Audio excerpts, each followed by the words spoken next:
And so we'll record tonight's training for folks who couldn't make it, and we'll go from there. I'll keep turning my head. I've got a couple screens going. I'll keep turning my head and take a look at the chat if there are questions that come out right there. Also wanted to offer, if any of you are brand new this year and want a little extra time and talking, I'm going to be running a stroke a stroke and turn judge clinic this Saturday morning at Hunters Hill Pool from 10 to 12, and I'd be happy to talk with you all a little bit there. Hunters Hill is also going to be hosting just an inter-squad meet on the night of June 1st. We have another new stroke and turn official training that night. But if you're a new starter referee, I'd be happy to meet with you on the night of June 1st at Hunters Hill Pool also. So thanks everybody for being here. This is again the starter referee training. If you've been on this for the last couple of years, the slides are going to look really the same. Happy to take questions. If you, I guess, put something in the chat room, I'll try to take a look and see if there are questions as we go, and then I'll see what I can do. And thanks again to everybody for joining. So great to have so many of you. Looks like we've got about 20 folks in the room. So I'll go ahead and get started. We're talking about two different positions tonight. I keep saying starter referee because at Hunters Hill, I get to act as both of those people. I'm the deck referee and the starter, but we'll give the training tonight for two positions, the deck referee in the Rocky Mountain Swim League and then the starter in the Rocky Mountain Swim League. Also, if you would like, I should have pointed this out earlier just on this last slide, if you would like a copy of the slides, please reach out to me at my email address, kjreese@yahoo.com. And I'd be happy to send the slides to you. So first we'll talk about the deck referee, and this is the person who is kind of responsible for the meet, right? They're responsible for making sure there's a fair environment for all the swimmers to compete in. All of the officials report to the deck referee. The deck referee gives them instructions, assigns them their positions, will rotate them around the pool. Deck referee is enforcing the rules, decides all the questions relating to the conduct of the meet. Really providing the best possible environment for maximum swimmer performance. And the way to think about it is it's your pool. You are in charge of the pool and what's going on within the pool. So be confident in this role. You are the person who's running the meet. Like I said before, providing safe and fair competition for all. And then this is a really good point that I like to bring up, and I make a point of this with the stroke and turn officials too. The officiating, it's an exercise in observation and not inspection. We are not looking for every single possible infraction that could be going on. We are observing the swimmers and trying to make sure that all of them get a safe and fair competition. I mentioned it kind of before, you kind of set the tone for the deck. If you are really not feeling it that day, having a rough day, that'll really get felt by everybody on the deck, the starters, the timers, the stroke and turn officials. But you as the referee are setting the tone for that deck. A real positive attitude is a real big help for these meets. You'll want to work real closely with the starter. Be sure that each of you knows what the other is expecting and you work as a team. Lots of close communication between the deck referee and the starter. Before the meet, you want to make sure that you're there early enough to look over the course.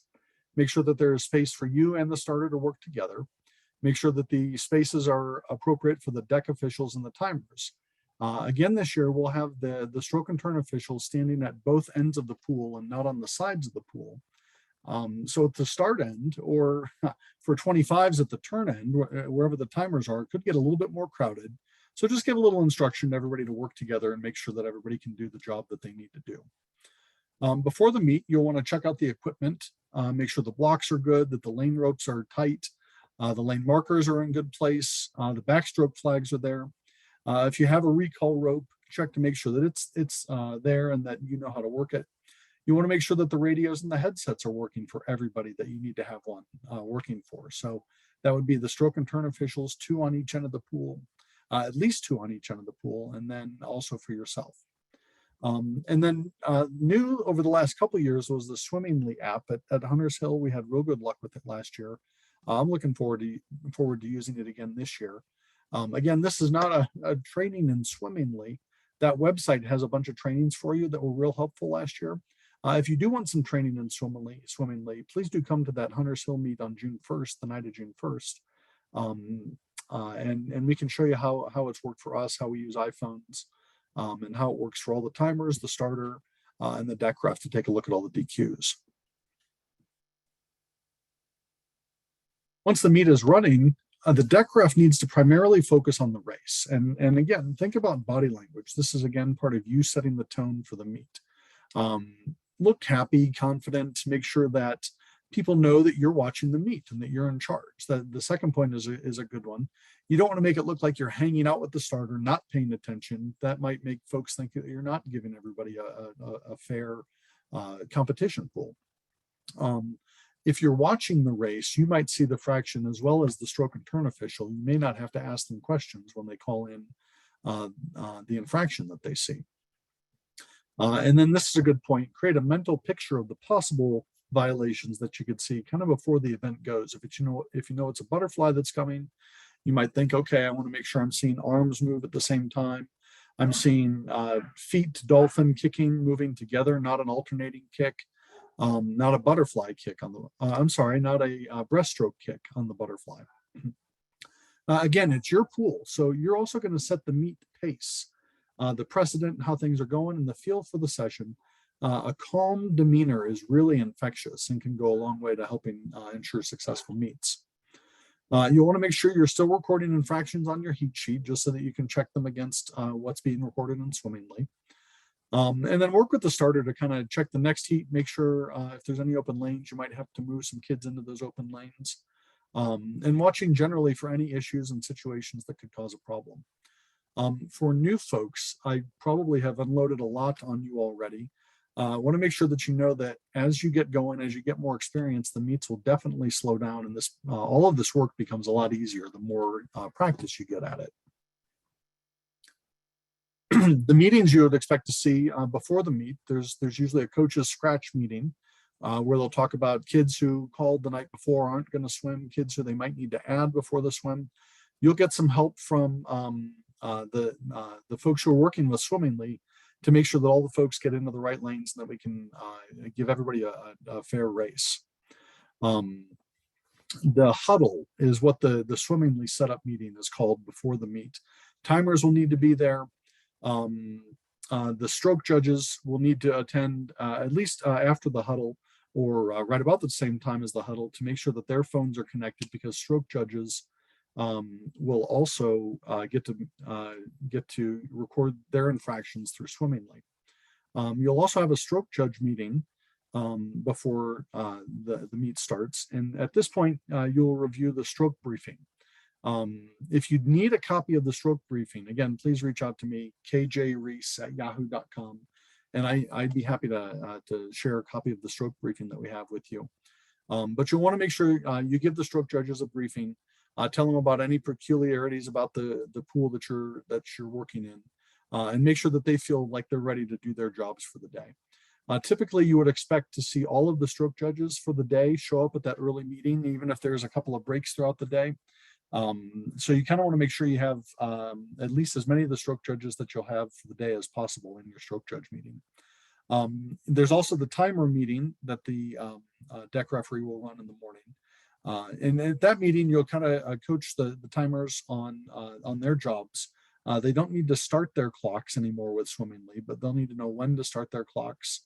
They'll need some coaching on moving people out of the way to make sure that they can see the lanes in order to stop the clocks. But that's the other meeting that you'll have is a timer meeting. Any questions so far? I'm keeping an eye kind of on the chat. I don't see anything, and thank you everybody for putting your names into the chat and your teams. There are people in the waiting room that are trying to get in. 2 more. Okay, thank you.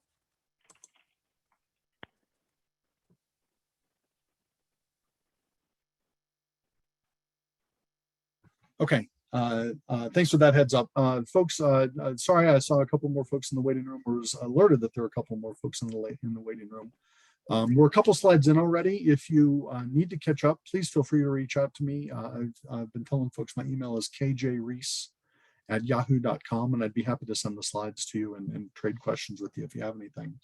And I see a point, one of the comments, would be great to send slides to everybody in the meeting. If you do want the slides, go ahead and put your email address in the chat room also. I'll be happy to send slides to you later.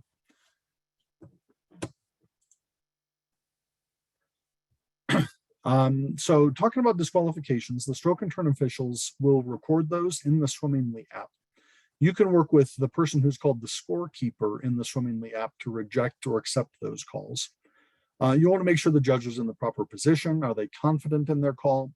If you don't have a clear picture in your head of the infraction being called, make sure to ask questions of that stroke and turn official to make sure that you understand what they saw. And always remember, the benefit of the doubt goes to the swimmer. Then you can accept or reject the call in Swimmingly. We'll jump to the starter role in just a second, but you'll also be using radios to talk back and forth with the stroke and turn officials. You kind of do want to keep the chatter on the radio to the minimum, so that if there's a disqualification that needs to be called in, that's the only kind of discussion that's going back and forth to chat with you and the stroke and turn officials. I will coach the stroke and turn officials to please not call in disqualifications right when we're about to start something. We'll get the next heat going, and then have discussion on what that stroke and turn official saw in the last heat. Questions on the disqualifications?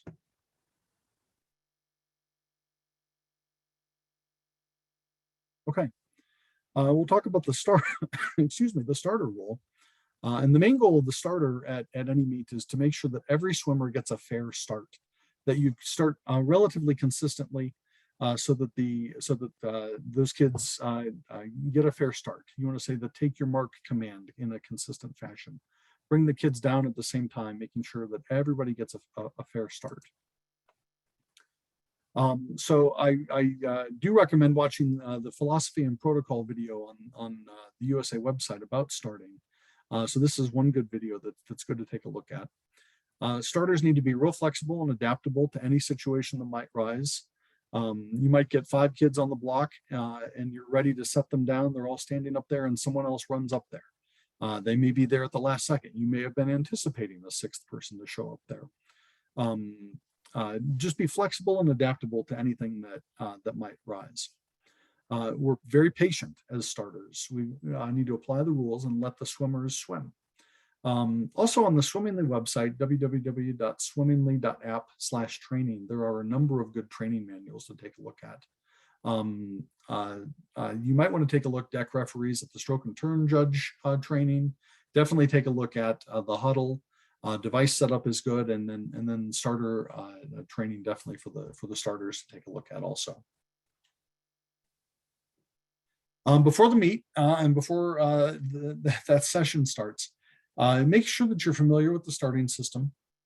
Make sure to check the deck for the proper setup, that the starter equipment's working, the volume level is appropriate, that the timers used to be important, but not using manual timing.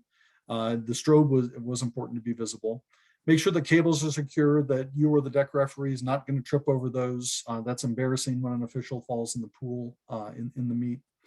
So make sure that all that stuff's out of the way. It's worse when the starting equipment falls in the pool, and you have to figure out a different way to run the meet. You're welcome to perform test starts to get an idea of how the starting equipment works. Work with the referee to make sure that you are heard from all of the blocks, 6 to 8 lanes. Make sure that even lane 6 at the far end can hear you when you're calling the kids to the blocks. And you can also assist the referee in conducting the pre-meet meetings. So at the start, we are real patient in allowing all swimmers to assume their start position on the blocks. You want to watch to see that their feet are in the final chosen position. One foot is at the front of the block, usually with toes curled over the block. This is for the forward start up on the block. And you always want to deliver the take your mark instruction, a real calm conversational tone, just as if you're talking, having a conversation with the folks on the block. Take your mark, take your mark. Be very consistent about the take your mark when you're delivering it. It's something you want to practice. It's not something you want to rush. You'll find that the kids get nervous and twitchy, and that might lead to false starts if you get them really going. A real good point on here is that the swimmers start the heats. It's not the starter. You'll call the kids to the top of the blocks. They'll kind of set themselves. When they're ready, you'll deliver the take your mark instruction to get them into their starting position. Once they've started into their starting position and they're stationary, You kind of pause for a fraction of a second and then push the start button after you've delivered the take your mark instruction. If it seems like a swimmer is taking too long to take their position, ask the swimmers to stand and we'll reset.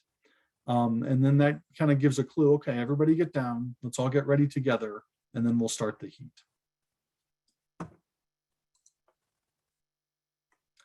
I do see one comment, Dave Fuller, thank you. And that's true. The strobe light is quite helpful for hearing impaired swimmers so that they can see that strobe light flash and know when to start without perhaps necessarily having to turn their heads and look at it. The strobe might reach them. This slide talks about what we say when we're calling the swimmers to the blocks. You may develop a different variance of this. It is a lot more than what is said at a USA Swimming meet. USA Swimming meets use a lot of whistles to call kids to the blocks. I've kind of debated this with myself over the years. Is it right to do this? When you consider ourselves as a summer rec league, and there are a number of kids who are here for 2 months out of the year to just swim with some friends, I find it kind of important to include all of this detail in our cadence as we're getting people started. There are going to be brand new parents, haven't been to swim meets before. All of this information is going to be really helpful. Again, when you consider us as a rec league, we're not USA Swimming. We are a rec league. We're a real competitive rec league. But again, I think it's important to say all of this information to make sure that everybody has a fair start.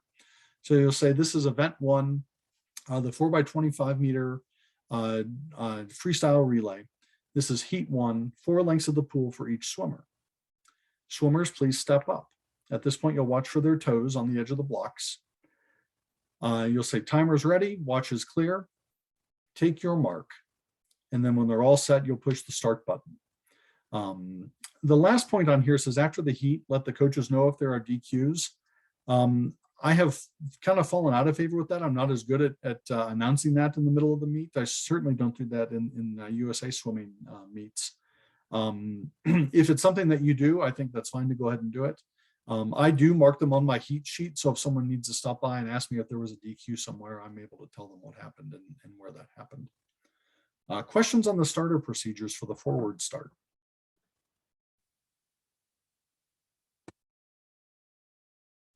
Okay, so talking now about backstroke and medley relay starts. Medley relay, of course, starts with the backstroke. Same discussion up front. This is the number of the event, how many meters we're going to go, 2 lengths of the pool for each swimmer if it's a relay. And in this case, we're talking about the 200-meter freestyle. It's heat 3, 8 lengths of the pool, 2 for each swimmer. You'll call each swimmer into the pool. One other thing is I'm thinking about it when I announce the medley relay, I'll say it's 2 lengths of the pool for each swimmer. So on backstroke, breaststroke, butterfly, and any stroke not already swum. And I say it that way, not just freestyle, because in the past we've had folks interpret freestyle as being anything they want to swim, which isn't the case in the medley relay. You have to swim 1/4 of each, 1/4 of the race in each of the 4 prescribed strokes. So that freestyle has to be something besides backstroke, breaststroke, or butterfly. At this point, you'll ask swimmers to step in and place their feet. And in the backstroke start, you want to make sure that the toes are not curled over the gutter of the pool, kind of giving the kids a better grip. They need to be flat against the wall. It doesn't have to be under the water, but they cannot be curled over the gutter or over the edge of the pool. You'll say timer's ready, watch is clear, take your mark. After everybody is set, press the start button. And then again, we talked about summarizing DQs. So the big difference in backstroke and medley relay is just making the place your feet command. Having just watched the girls and boys high school season, that place your feet command is common. It happens all across high school swimming in the state of Colorado. Not used to it at all in USA Swimming. There's just an extra whistle to ask everybody to get their feet on the wall. But we do go ahead and say that in Rocky Mountain Swim League meets. Again, so I mentioned this earlier, but if there's a problem right before the start or somebody's taking more time than the other swimmers, you'll relax the field with a stand please command. If there's a false start and the deck referee asks you to recall the heat, you'll do that using a recall buzzer. You might have to drop a recall rope to do that. I rarely see this happen in USA Swimming. It happens usually the first couple meets every summer in our summer league. So be ready for having to recall a heat. Wendy, good question on the watch is clear. We probably do not need to be saying watch is clear. Here I am talking about swimmingly and thinking we need to say watch is clear, but probably just need to make sure folks are ready for the next heat to start. So watch is clear is not something we need to say.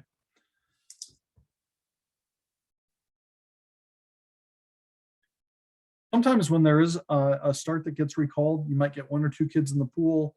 You're trying to stop them. They're not stopping. They might get halfway or all the way down the pool and we'll have to restart the heat. Work with the deck referee. I have quite often had to start a heat at the end of a separate event in order to give those kids another chance to swim and get a fair shot at their swim. But that's something you get a little bit of experience with. You'll want to work on that with the deck referee. We talk about, I was talking about having to recall the heat. So you want to make sure that your starting device is ready in case you need to recall the heat. So keep that close to you. You don't put it down and walk away until really after all the heads have surfaced. And then you want to make sure that nobody can bump it and knock that into the pool. Quite often it could be your iPhone. So you're going to want to be real careful about making sure it doesn't get knocked into the pool. If you're the starter, you want to make sure that the next heat swimmers are reporting to the right lanes and that you start to see folks, if you're expecting 6 swimmers in 6 lanes, that you see 6 swimmers in 6 lanes. You're welcome to notate no-shows. And then I have not seen false starts in the Rocky Mountain Swim League. Typically we'll restand the heat and call the kids back to the blocks. But if someone is really obstinate and continues to false start, you might have to go ahead and record a false start. For the deck referees, after the start, you're watching the stroke judges, watching for raised hands, and then you want to talk to them about their call on the radio. And then just get ready to start the next heat once you see that the race is finishing cleanly. I see there's a couple more folks joining from the waiting room. Hi, folks. I just let a couple more into the waiting room. Was telling everybody if you joined from the waiting room and didn't already, please put your name and the team that you're representing into the chat room. And if you would like a copy of these slides, I'd be happy to share them with you. Go ahead and send me an email at kjreese@yahoo.com, or go ahead and put your email address into the chat room, and I can go ahead and send you a copy of the slides that way too. So quick talk about a false start and what you're looking for. A swimmer is stationary when they have a vertical plane at the front of the block. So you can see the swimmer, it looks like a rec league swimmer.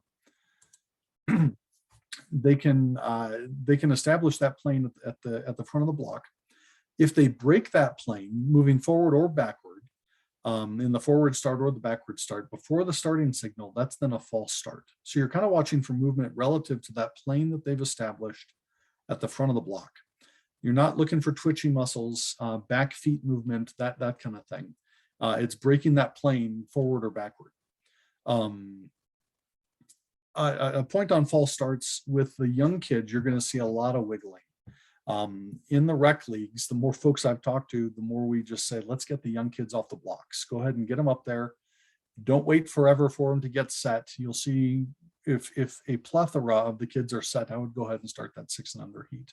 And you'll get the hang of it. And as the season goes on, the kids will get better at it too. Questions or comments about a false start? I've seen a couple folks just join that I just let in. If you were anticipating a stroke and turn training right now, that's going to start at 8 o'clock tonight. So another hour before the stroke and turn training. Right now we're finishing up the deck referee and starter position training. The protocol again on a false start. Like we say in the Rocky Mountain Swim League, the first false start for any swimmer is recalled. A second false start by that swimmer would then result in a disqualification. A real quick just discussion on the swimmingly screens that the starter will see. The far left is before the race starts. You'll just tap on that screen and it'll, the system, if you're hooked up to a Colorado timing system, it'll make the beeping noise for the heat to start. When the heat is running, you see the screen in the middle. You can, if there are many heats about to run, right when you're ready to start the next heat, you can say reset for next heat. There's a button on here to recall the heat that just jumped. And honestly, as I'm sitting here, I can't remember the cancel button, but reset I remember as I'm running for the next heat. The third screen would allow you to combine events if you needed to. If you're running one heat that combines the 600 girls and 600 boys 4x25 yard freestyle event, you can hit the combine events button, select these two, and then start them at the same time. John, see your question on when does the false start become a DQ? It's the second false start by the same person. In my years of doing this, I have not disqualified a person for a second false start. If somebody jumps off the blocks and I start the race, I will recall that, get everybody back up on the blocks and start them again. But if that person does it again, then under the Rocky Mountain Swim League rules, it's a disqualification. Usually, sometimes it'll be a younger kid, getting them all out of the water and telling them, hey, don't start early, will scare the kid enough into almost a late start the next time.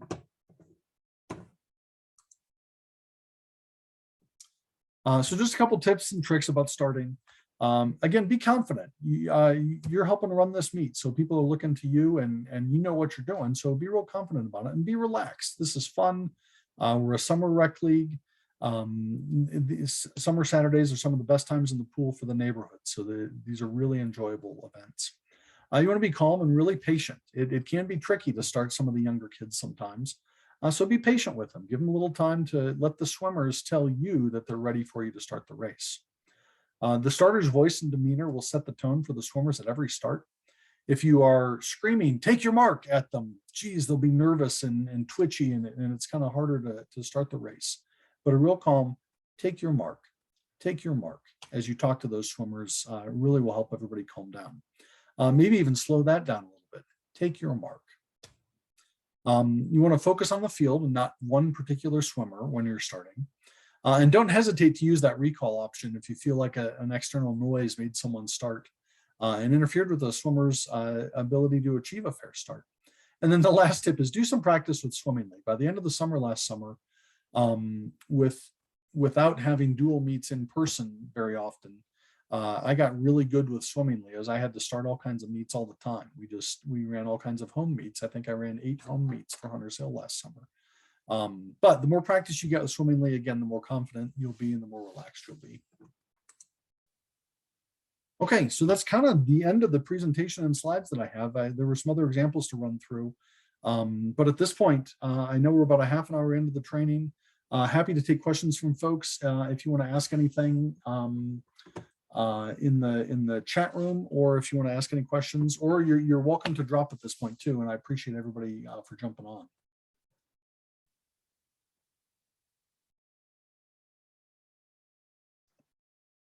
Chris, I have a quick question for you about false starts. Yeah. Breaking the plane backwards. Does that mean if a swimmer sets forward with their head down and then they rock backward, that would be considered a false start? That would be motion early. I was also thinking, as I was looking at that slide, in particularly backwards off the block in a reverse start, a backstroke start, right? And they're moving backwards. Got it. I think that's specifically what it was moving, but you don't want a kid rocking at the start. So you kind of do keep your eye on it. And the more practice you'll get, the more you'll be able to recognize that. Awesome, thank you. Yep.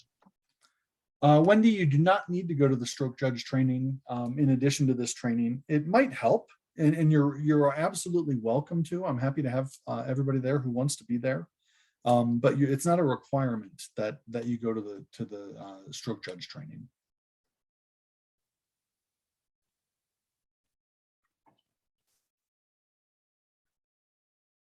I don't know if you all are looking at the chats, but John Nelson had a good point.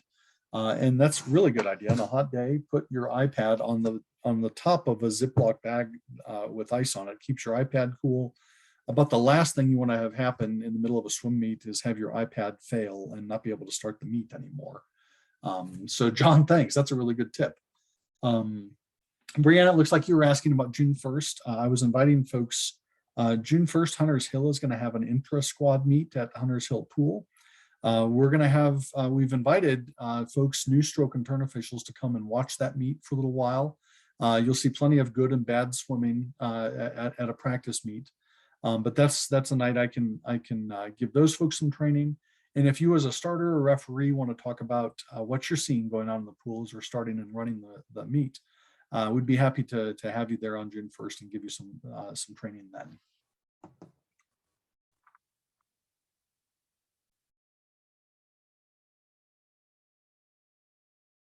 Any other questions? It looks like I don't see anything else popping into the chat room. Okay, Wendy, your team keeps a couple backup iPhones. I think that's a good idea. It's my recollection last year that it was only Apple devices that worked with the Swimmingly tool. I don't know this year if they're going to allow Android devices or not. I had always thought that was the goal, was to allow both of those types of devices to work with Swimmingly. I just haven't seen if Swimmingly will allow Androids to work this year or not.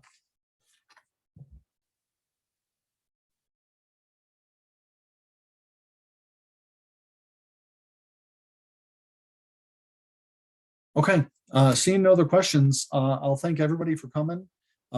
This went a little faster than I thought it might. Hopefully we have a lot of veterans out there who know what they're doing.